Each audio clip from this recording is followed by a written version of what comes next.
kama mtu hawezi kuoa, basi ana ugonjwa wa kufikiri. Huwezi kuwa tu unaendelea kuoga, unachomekea, unajipaka mafuta, unajiperfume kwa sababu ya nini? Kwa nini unajipiga perfume? Si unukie. Haya, umenukia, wanawake wamekupenda, hutaki kuoa. Wewe si mshenzi kama washenzi wengine tu. Simseme haleluya. Haiwezekani. Yaani mtu umefikisha 25 hutaki kuoa, 26 hutaki kuoa, eti bado unapambana.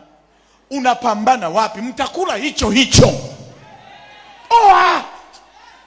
Alafu na mabinti wanakubali. Wewe umeshamwona mtu amefikisha 35 40 hajaoa, unampa namba ya nini? Akiwa na 20 mpaka 30 40 ana namba za watu wangapi? 30 hutaki kuoa, 35 hutaki kuoa. Hatuwezi kuwahukumu wadada kwa sababu wadada wanaolewa. 30 una namba za wadada, unakata hii nakata, unaongea na huyu, mambo, umeamkaje, umeshakula, imetoka hii. Yaani wewe unakuwa kama daktari unayepima UTI na malaria na typhoid, unachuja sauti za watu. Huna maana ya kuishi hapa duniani. Jumapili nitakuwa na maneno ya kutamka kwa wale ambao hawajaoa, wenye miaka 40 kuanzia sasa mpaka 40. Niwakutanisha na ajali. Mko hapo?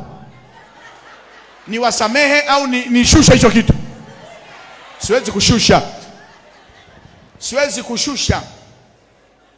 Mtalaumika. Lakini nawaonya, wewe vijana una 35 mpaka 40, eti sijapata mtu. Wewe hujapata mtu au hujapatikana wewe? Mbona watu ni wengi tu?